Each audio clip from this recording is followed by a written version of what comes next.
qui m'étonne dans l'affaire israélo-gazaoui actuelle, c'est que malgré les accords et les relations qu'Israël a avec les autres pays arabes, il ne cherche pas avant tout à obtenir que les pays arabes en question fassent pression sur Gaza. C'est vraiment un point d'interrogation, ça. S'il avait des relations relativement solides avec les pays de la région, il pourrait compter sur leur aide, sur leur intervention. Pas forcément militaire, mais leur intervention diplomatique. Je crois que l'Égypte a fait quelque chose, moi je ne suis même pas certain, mais en tout état de cause, il semblerait qu'Israël actuellement se retrouve seul devant le Hamas et éventuellement le Hezbollah ou l'Iran. Ça, je n'arrive pas très bien à comprendre. Ça m'échappe. Nous sommes dans une période, en tout cas, favorable aux échanges internationaux.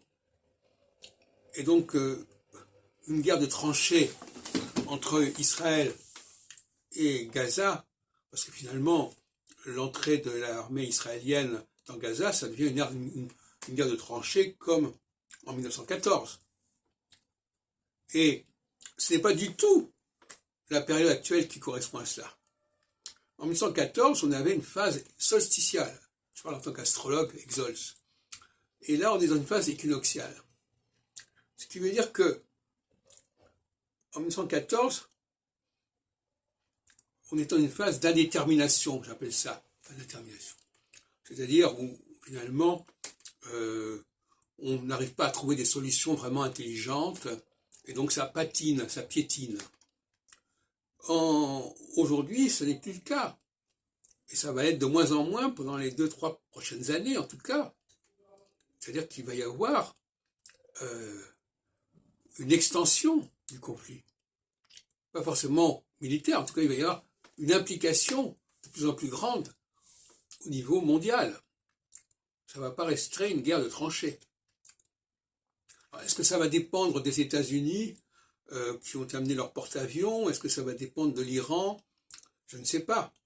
Mais présenter les choses comme une guerre de tranchées où Israël va se battre pied à pied sur le sol de Gaza pour éradiquer ce qu'on appelle une guerre qui sont de proximité, une guerre directe, et donc qui est coûteuse d'ailleurs, comme la guerre de 14 a été très coûteuse, à la différence d'autres guerres. Voilà une question que je me pose.